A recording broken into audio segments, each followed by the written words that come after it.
The Story of the Aged Mother.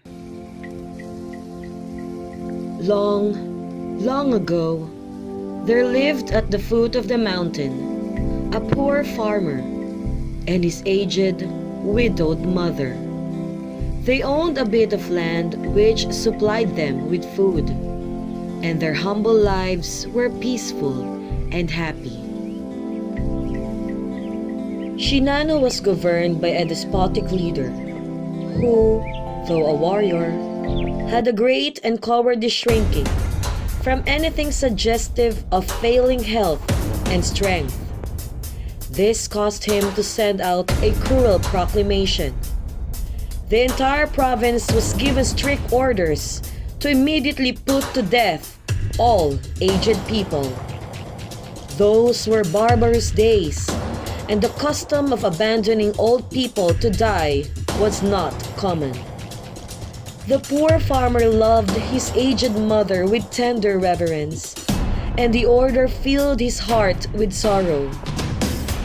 But no one ever thought a second time about obeying the mandate of the governor. So with many deep, hopeless sighs, the youth prepared for what at that time was considered the kindest mode of death. Just at sundown, when his day's work was ended, he took a quantity of unwhitened rice, which is the principal food for poor, cooked and dried it, and tying it in a square cloth, swung and bundled around his neck, along with a gourd filled with cool, sweet water. Then he lifted his helpless old mother to his back and started on his painful journey up the mountain. The road was long and steep. The narrowed road was crossed and recrossed by many paths made by the hunters and woodcutters. In some place, they mingled in a confused, puzzled conversation, but he gave no heed. One path or another, it mattered not. Once, he went climbing blindly upward, ever upward, towards the higher bare summit of what is known as Obatsuyama, the mountain of the abandoning of aged.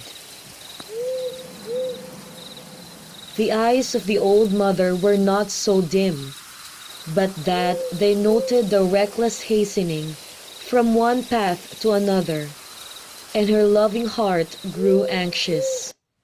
Her son did not know the mountain's many paths, and his return might be one of danger. So she stretched forth her hand, and snapping the twigs from brushes as they passed, she quietly dropped a handful every few steps of the way, so that as they climbed, the narrow path behind them was dotted at frequent intervals with tiny piles of twigs. At last, the summit was reached. Weary and heartsick, the youth gently released his burden and silently prepared a place of comfort as his last duty to the loved one. Gathering fallen pine needle, he made a soft cushion, and tenderly lifting his old mother therein, he wrapped her padded coat more closely about the stooping shoulders, and with tearful eyes and an aching heart, said farewell. The trembling mother's voice was full of unselfish love as she gave her last injunction. "Let not thine eyes be blinded, my son," she said. "The mountain road is full of dangers. Look carefully and follow the path which holds the piles of twigs. They will guide you to the familiar way farther down." The son's surprised eyes looked back over the path, then at the poor old, shriveled hands, all scratched and soiled by their work of love. His heart smote him, and bowing to the ground, he cried aloud, "Oh, Honorable Mother, thy kindness thrusts my heart. I will not leave thee. Together we will follow the path of twigs, and together we will die. Once more he shouldered his burden. How light it seemed now, and hastened down the path, through the shadows and the moonlight, to the little hut in the valley. Beneath the kitchen floor was a walled closet for food, which was covered and hidden from view. There, the son hid his mother, supplying her with everything needed and continually watching and fearing. Time passed, and he was beginning to feel safe when again the governor sent forth heralds bearing an unreasonable order, seemingly as a boast of his power. His demand was that his subjects should present him with a rope of ashes. The entire province trembled with dread. The order must be obeyed, yet who in all Shinano could make a rope of ashes?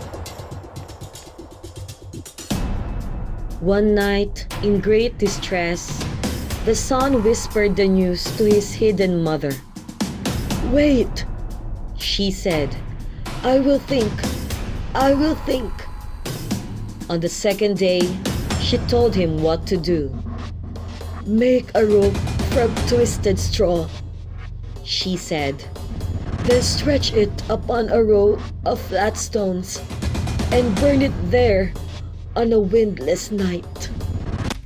He called the people together and did as she said.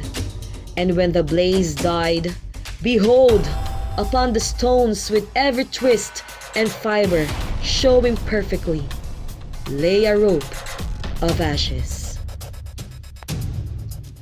The governor was pleased at the wit of the youth and praised him greatly, but he demanded to know where he had obtained his wisdom.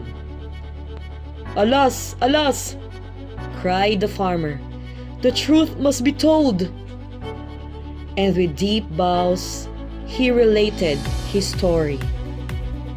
The governor listened and then meditated in silence. Finally, he lifted his head. "Shinano needs more than the strength of youth," he said gravely. "Ah, that I should have forgotten the well-known saying, 'With the crown of snow, there cometh wisdom.'" That very hour, the cruel law was abolished, and custom drifted into as far a past that only legends remains.